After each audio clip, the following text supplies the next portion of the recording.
Hello, my name is Ashiria and I am the captain of Team Inspiration, a now international middle and high school RoboSub team. In this video, we'll be going over how we use sensor optimization in the RoboSub 2021 season to prepare for 2022.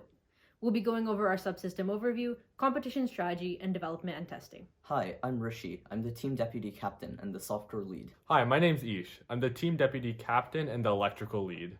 Hi, I'm Aditya and I'm on the software sub-team. Hi, I'm Vahel and I'm on the software sub-team. Hi, I'm Shruti and I'm on the computer vision sub-team. Hi, I'm Ashika and I'm part of the stereoscopic vision sub-team. Hi, I'm Isabel. I'm on the simulation sub-team. Hi, I'm Pratham. I'm on the simulation sub-team.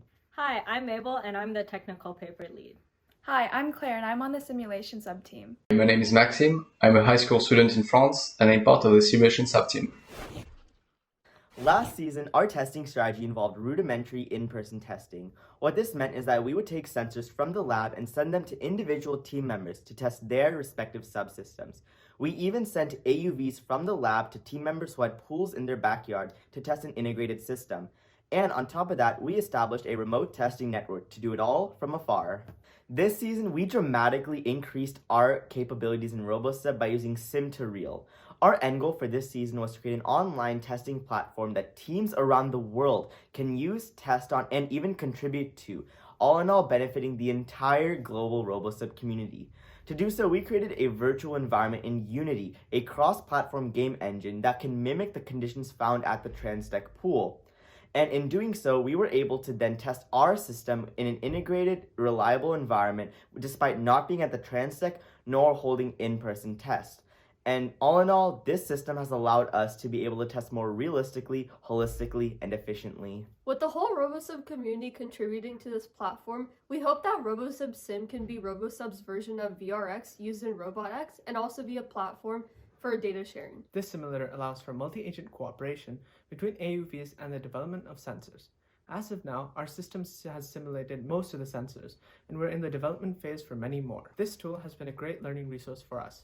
Therefore, we want to share it with the entire RoboSub community to help teams prepare for the 2022 competition. As of now, we plan to open source this tool with the entire community to allow teams to test at the Transdeck without being there. Additionally, teams can create and publish assets they use, contributing to the global effort. Simultaneously, we developed our latest sub, Onyx, to include new sensors such as an AHRS, or Attitude Heading Reference System.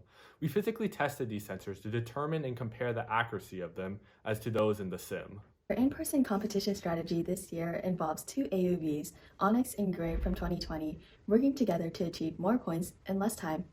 This allows us to maximize our underwater capabilities because of the rule that if one sub surfaces, the other can continue. We also have underwater modems to communicate status and mission completion to the other sub. Our strategy this season was simple. We needed to develop a competent, well-performing system to prepare for future in-person RoboSub competitions. We realized that it's very important to have a realistic place to test and develop software, regardless of the physical state of the robot. Being able to transfer this system onto a physical sub made the integration process far easier. This is the reason that we focus so heavily on simulation this season. In 2020, we began simulating our AUV in Gazebo using ROS and the RoboSub SITL. This served our purposes for last year as we still had not moved away from the Pixhawk. However, this year our goals changed because we wanted to redesign our system from the ground up. We needed a simulation that allowed us more low-level control over thrusters and forces. Because we want the simulation to be released to the community, we need it to be realistic enough to accommodate everyone's needs. This led us to switch to Unity, in which we could create custom assets and develop a photorealistic environment. Furthermore, we were able to create custom components, which allowed us to have more control over the objects in the simulator at a low level. However, we understand that accurately simulating sensors is difficult. By open sourcing our project and allowing RoboSub teams to add their assets to the simulator, we intend to make these sensor models more accurate. Teams can add to the simulator based on how their sensors process and output data, making the sensor models more accurate. The simulation source code is made available on our GitHub, and teams will be able to use RoboSub Sim through a server that is hosted by our team for free. This allows other teams to easily access our simulation and run basic scripts to move a model of the sub throughout the Transdeck environment. This is similar to the practice runs performed at the in-person competition and can be used to collect data about the environment. We also use GitHub for our own teammates as it increases accessibility and allows us to collaborate freely.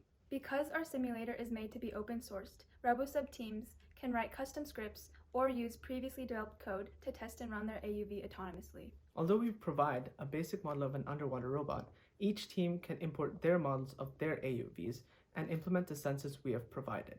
As mentioned before, teams can edit the sensors to be more realistic. If a sensor has not been simulated, instructions on creating and developing a sensor will be released. All of these features allowed us to achieve our goal of creating a customizable and open source simulator. To effectively combine sensor data, we use the Sensor Fusion program. Additionally, we made a voting program to rule out basic inconsistencies between sensor readings. For example, if an object is drifting in the frame of a computer vision program, but the IMU is reporting no drift, then we know that one of the sensors is incorrect and to trust one over the other. We are also developing a mission planner, which plans and corrects the path of the subs. There are two parts, the decision maker and the mission scheduler. The decision maker uses the remaining time in the run, the status of both of the subs, which is communicated using the inter-sub communication modems, the time it takes to complete the rest of the missions, the point values of the remaining missions, and the probability that remaining missions will be completed successfully. In order to develop our Unity simulator, we first researched for an existing simulator. We found a non-simulator from the PWR driving crew at Rockefeller University of Science and Technology. We found in the simulator a 3D model of the transdeck pool. We imported it into our scene, including its textures and materials. We then created a blue hue fog to approximate the low visibility you get when you're underwater. We then enhanced the looking of the water by simply adding some waves textures. When the visual part was done, we then started to build scripts to generate sensor data we would usually have on the real sub, like cameras, sonar, and much more. We then broadcast them using UDP. We also have a TCP server to handle the controls of the sub. In order to save some time, some of the scripts, especially to handle the communication, were based on the Donkey Sim for the Donkey Kart competition. Each team member created assets or items used in the simulator, such as game elements and sensors. These assets were created independently and then imported into the team collaborative workspace once they were verified. Through this, we were able to create all of the game elements, and the sensor assets were mounted onto the model AUV based on where they would be placed on the real sub. To simulate the camera, we created a 3D camera model, similar to the camera used in our AUVs. We then positioned this camera on the virtual sub and created a script to fetch the image from the camera. We then sent this image over the network to the clients.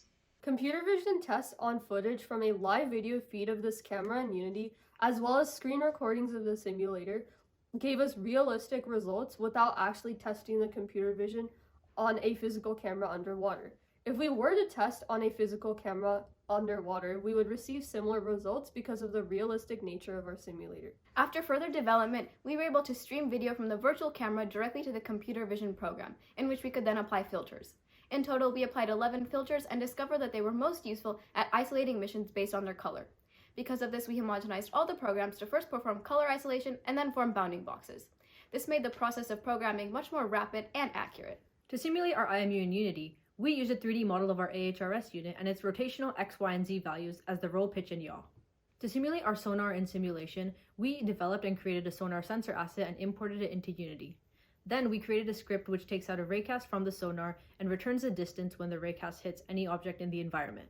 This is the way that we use the sonar in the 2019 in-person competition. The DVL is simulated in Unity by using the velocity of the DVL model, which is attached to the sub prefab. All of the data from the sensors is sent via UDP broadcast to be used by the entire system. The architecture of the simulator revolves around a server and two clients. One client represents the flight controller while the other client represents the main board. The server runs inside of the simulator. The flight controller client is responsible for taking IMU data and translating it into thruster movements based on commands from the main board. Developing the flight controller client is the stepping stone to developing a fully functional custom flight controller for a new sub while moving away from the Pixhawk.